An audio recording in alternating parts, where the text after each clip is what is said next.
Hi everyone! Welcome back to my channel, and for today's episode nga ipapakita ko sa inyo ang daily routine ko every time on site ako.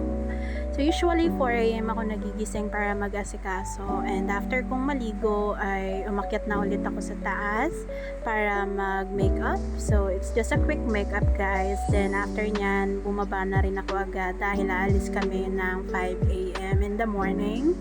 So, ang dinadaanan namin from Sapang Palay going to Muzon, and then liliko kami ng Loma de Gato, and papasok po kami ng Metro Gate, May Kawayan, hanggang sa makarating kami ng Service Road, May Kawayan.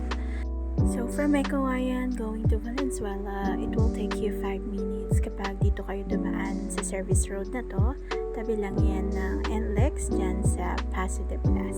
Then, lumiko lang kami dito sa gawin na to dahil one way na siya. Going to Euratex to, then from Euratex, going to Paso de Blas Pure Gold, straight to C5 Mindanao Avenue. So, dinaretso nga lang namin tong kahabaan ng C5 Mindanao Avenue. Buti na nga lang ay hindi pa traffic hanggang sa makarating rin kami sa paliko ng Trinoma. Ayan. And then, mall entrance. And dito na yung office namin, guys. So, North Tower 1. Pasok ko ngayon, nag-tap lang ako ng ID ko along the entrance. And then, sumakay ng elevator to 15th floor. At ayan yung office pantry. And ang ginagawa ko lang, pagpasok ko ng office, ay nagsiset up muna ng computer ko.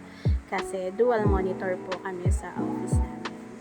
Ayan, setup lang ng laptop, din ng monitor. After that, quick login lang guys. So, mag-i-in muna ako para hindi ako malate. And then, lumalabas ulit ako para magkape. Ayan. So, free coffee dito guys. Ayan yung pantry. Then, tinimplahan ko lang yung kape ng creamer. Dinagdagan ko lang din siya ng mainit na tubig. And, bumalik na ako sa office. That's all. Thanks for watching. Don't forget to like, comment, and share. And see you on my next vlog. Bye!